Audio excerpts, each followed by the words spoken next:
The shadow of kindness. Why the kindest people are the most tired.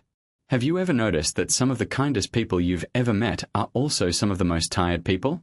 The ones who always show up, who always smile, who always say yes when you ask for help. But if you look closely enough, if you really pay attention, you can see the exhaustion in their eyes. You can sense that somewhere behind that kindness is something deeper, something heavier, maybe even something darker. We often imagine kindness as this pure, uncomplicated good. But kindness, like everything else in this complicated world, has a shadow. And when you ignore that shadow, when you pretend it doesn't exist, kindness itself can turn into something destructive. Kindness as survival. It starts small. A child learns that being kind, being agreeable, earns them love. When they put their own needs aside to make others comfortable, they are rewarded with smiles, praise, maybe even affection they didn't receive otherwise. Over time, this association buries itself deep inside their nervous system. Kindness becomes survival. And the older they get, the harder it becomes to separate who they are from what others expect them to be. They become the reliable one, the good person, the friend who never complains. But here's the truth. When kindness is forced, when it is driven by fear of rejection or a desperate need to be valued, it's no longer pure kindness. It becomes a mask. And masks, when worn too long, start to suffocate the person beneath them. Behind every act of self-sacrifice is a quiet resentment. A voice that whispers, "What about me?" But that voice is often silenced because kindness, especially chronic kindness, comes with an unspoken rule. You're not allowed to put yourself first. Compassion fatigue and self-erasure. Psychologists have studied this phenomenon and it has a name: compassion fatigue. It describes what happens when someone gives so much of their empathy, so much of their care that they eventually run dry. Everyday people, those who identify as kind souls, are at risk, too.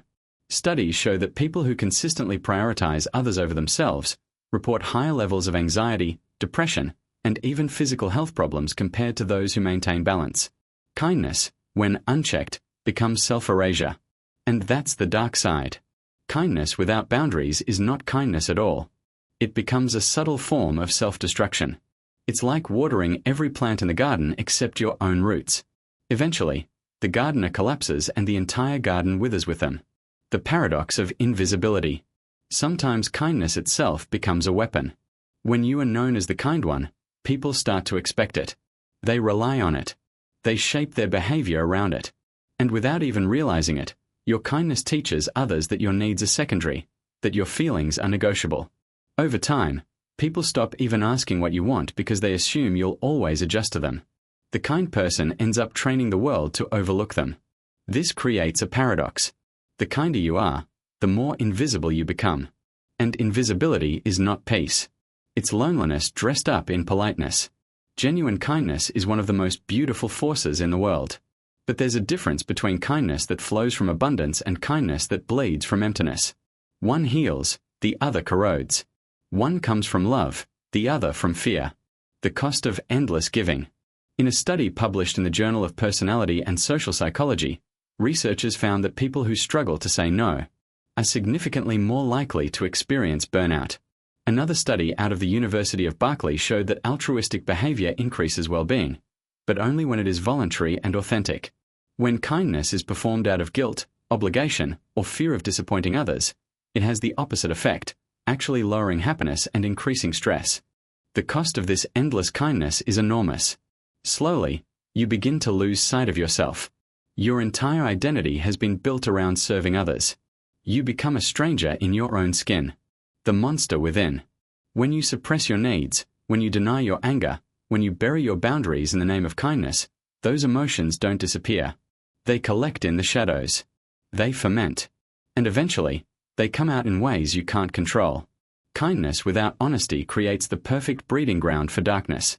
Because every time you say yes when you mean no, every time you smile when you want to cry, every time you hold back your truth to make someone else comfortable, you are not being kind. You are abandoning yourself. And abandonment always has consequences. Reclaiming authentic kindness.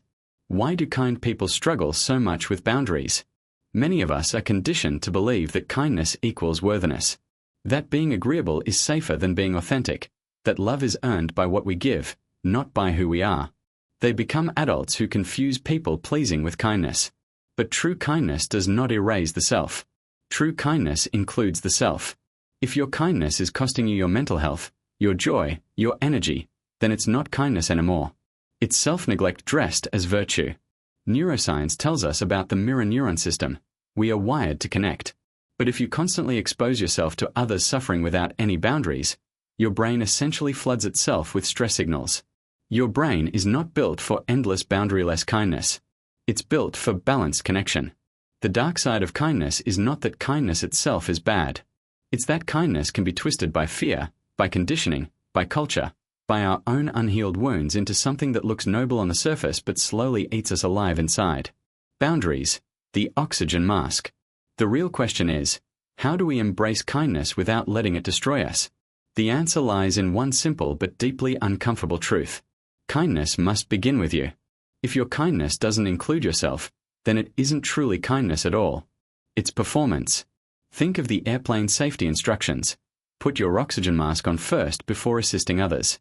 If you neglect your own needs, your own rest, your own well-being, your ability to truly care for others eventually suffocates.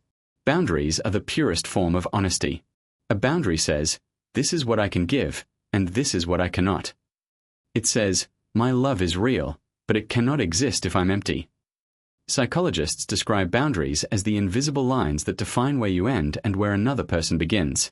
Practical strategies for liberated kindness. Practice the pause. When someone asks something of you, don't immediately say yes. Take a breath. Check in with your own needs. Do I have the energy for this? Learn the power of gentle no's. And no doesn't have to be harsh. I care about you, but I can't take this on right now. Reframe your worth. Your value is not determined by how much you give away. Your value is intrinsic. You are worthy of love even when you say no. Tend to your own garden. Fill yourself with the things that nourish you.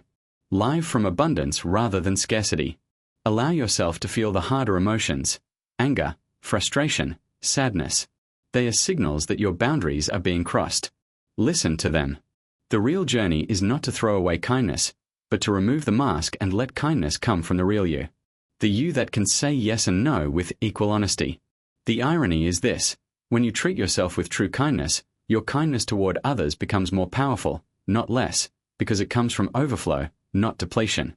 The real monster within kind people is not their anger, not their limits, not their boundaries. The real monster is self-neglect.